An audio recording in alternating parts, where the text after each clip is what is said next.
നമസ്കാരം, ഞാൻ അരിഷ വൈശാഖ്. എല്ലാവർക്കും വനീസ് കിച്ചണിലേക്ക് സ്വാഗതം. അപ്പോൾ ഇന്ന് ഞാൻ വന്നിട്ടുള്ളത് എല്ലാവർക്കും വീട്ടിലുണ്ടാക്കാൻ പറ്റുന്ന തരത്തിലുള്ള സിമ്പിളായിട്ടുള്ള ഒരു റവ കേക്കിൻ്റെ റെസിപ്പിയുമായിട്ടാണ്. അപ്പോൾ നമുക്ക് ഒട്ടും താമസിയാതെ വീഡിയോയിലോട്ട് പോവാം. ആദ്യമായിട്ട് തന്നെ നമുക്ക് ഒരു ഗ്ലാസ് നിറയെ റവ എടുത്തിട്ട് നല്ല ഫൈനായിട്ടൊന്ന് പൊടിച്ചെടുക്കാം. പിന്നെ നമുക്ക് വേണ്ടത് 3 മുട്ടയാണ്. മുട്ട നന്നായിട്ട് ഒന്ന് അടിച്ച് പതപ്പിച്ചെടുക്കാം. പിന്നെ വേണ്ടത് സെയിം ഗ്ലാസിൻ്റെ 1/4 ഗ്ലാസ് പഞ്ചസാരയാണ്. അത് നന്നായിട്ട് പൊടിച്ചെടുക്കാം. അതിനുശേഷം നമുക്ക് അടിച്ച് വെച്ചിട്ടുള്ള മുട്ടയിലോട്ട് ഈ പഞ്ചസാരയും പിന്നെ 1 ടീസ്പൂൺ വനില എസൻസും ചേർത്തിട്ട് നന്നായിട്ടൊന്ന് മിക്സ് ചെയ്തെടുക്കാം. അങ്ങനെ അത് മിക്സിയിൽ വെച്ച് ഒന്ന് കറക്കിയെടുത്തതിന് ശേഷം നമുക്ക് നമ്മുടെ സെയിം ഗ്ലാസിൻ്റെ 1/4 ഗ്ലാസ് സൺഫ്ലവർ ഓയിൽ ഒഴിച്ചു കൊടുക്കാം. എന്നിട്ട് ഒന്നുകൂടെ ഒന്ന് ബ്ലെൻഡ് ചെയ്തെടുക്കാം. പിന്നെ ഞാൻ ചേർത്ത് കൊടുത്തിട്ടുള്ളത് 1/4 ടീസ്പൂൺ ഉപ്പാണ്. പിന്നെ നമുക്ക് നമ്മളെ പൊടിച്ച് വെച്ചിട്ടുള്ള റവയും കൂടി ചേർത്ത് ഒന്ന് ഇളക്കി കൊടുത്തതിന് ശേഷം 5 ടേബിൾ സ്പൂൺ പാല് ചേർത്ത് കൊടുക്കാം. തണുപ്പില്ലാത്ത പാലാണ് ചേർത്ത് കൊടുക്കുന്നത്. അതിനുശേഷം നമുക്ക് ഒന്നുകൂടെ കറക്കിയെടുക്കാം. അങ്ങനെ നമ്മുടെ ബാറ്റർ ഇവിടെ റെഡി ആയിട്ടുണ്ട്. ഇനി നമുക്കിത് മൂടി വെച്ചിട്ട് 2 മണിക്കൂർ ഒന്ന് റെസ്റ്റ് ചെയ്യാൻ വയ്ക്കാം. ഇപ്പോൾ 2 മണിക്കൂറായിട്ടുണ്ട്. ഇനി നമുക്ക് 1/2 ടീസ്പൂൺ ബേക്കിംഗ് സോഡയിലോട്ട് 1 ടീസ്പൂൺ വിനാഗിരി ഒഴിച്ചു കൊടുക്കാം. ജസ്റ്റ് ഒന്ന് മിക്സ് ചെയ്തതിന് ശേഷം നമ്മുടെ ബാറ്ററിലോട്ട് ഒഴിച്ചിട്ട് നന്നായിട്ടൊന്ന് മിക്സ് ചെയ്തെടുക്കാം. ഇനി നമുക്ക് പെട്ടെന്ന് തന്നെ കേക്ക് ടിന്നിലോട്ട് മാറ്റിയിട്ട് കുക്ക് ചെയ്യാൻ വേണ്ടി വെക്കണം. അധിക നേരം ഇനി പുറത്ത് വെക്കാൻ പാടില്ല.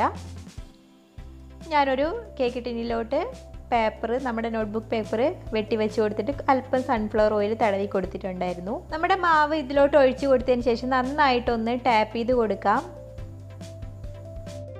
ഇനി നമ്മുടെ കേക്ക് കുക്ക് ചെയ്യാനുള്ള കുക്കർ ഞാൻ 10 മിനിറ്റായിട്ട് മീഡിയം ഫ്ലെയിമിൽ ചൂടാക്കിക്കൊണ്ടിരിക്കുകയായിരുന്നു. ഇനി നമുക്ക് നമ്മുടെ കേക്ക് ടിന്ന് ഇതിലോട്ട് ഇറക്കി വെച്ച് കൊടുക്കാം. ഞാൻ അതിൻ്റെ താഴെ സ്റ്റാൻഡായിട്ട് ഒരു പഴയ പാത്രമാണ് വച്ച് കൊടുത്തിട്ടുള്ളത്. അതിൻ്റെ മുകളിലാണ് നമ്മുടെ കേക്ക് ടിന്ന് വച്ച് കൊടുത്തിട്ടുള്ളത്.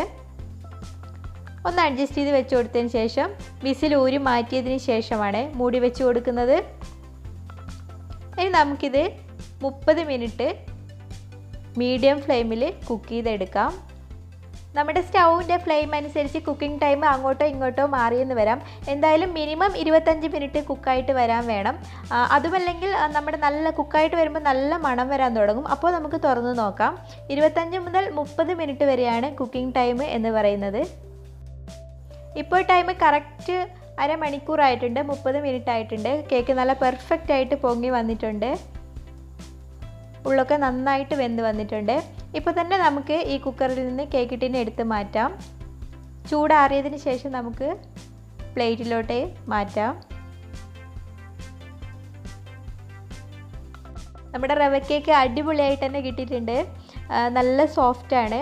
പക്ഷേ എന്നാലും നമ്മുടെ മൈദ കേക്കിൻ്റെ അത്ര സോഫ്റ്റായിട്ട് കിട്ടില്ല. പക്ഷേ അതിന് നമുക്ക് നല്ല സോഫ്റ്റായിട്ട് കിട്ടാൻ വേണ്ടിയിട്ട് കട്ട് ചെയ്തതിന് ശേഷം കുറച്ച് ഷുഗർ സിറപ്പ് ഇതിലോട്ട് ഒഴിച്ചു കൊടുക്കാം. അപ്പോൾ നല്ല സോഫ്റ്റും ആയിരിക്കും. കുറച്ചുകൂടെ നല്ല സ്വീറ്റ് ആയിട്ടുള്ള കേക്ക് നമുക്ക് കഴിക്കാൻ പറ്റും. ഷുഗർ സിറപ്പ് ഉണ്ടാക്കാൻ വേണ്ടിയിട്ട് നമ്മുടെ സെയിം ഗ്ലാസിൻ്റെ 1/2 ഗ്ലാസ്സിൽ താഴെ വെള്ളത്തിൽ ഒരു 3-4 ടേബിൾ സ്പൂൺ പഞ്ചസാര ഇട്ടിട്ട് ഒന്ന് അലിയിപ്പിച്ചെടുത്താൽ മതി, ഒന്ന് തിളപ്പിച്ചെടുത്താൽ മതി. അപ്പോൾ ഇന്നത്തെ ഈ വീഡിയോ നിങ്ങൾക്ക് ഇഷ്ടപ്പെട്ടിട്ടുണ്ടെങ്കിൽ ചാനൽ സബ്സ്ക്രൈബ് ചെയ്യുന്ന കാര്യം ഒന്ന് പരിഗണിച്ചേക്കണേ. അതുപോലെ തന്നെ ഒന്ന് ലൈക്ക് അടിക്കാനും കമൻറ്റ് ചെയ്യാനും മറന്നു പോകരുത്. അപ്പോൾ നമുക്ക് വീണ്ടും കാണാം മറ്റൊരു റെസിപ്പിയുമായിട്ട്. Thank you.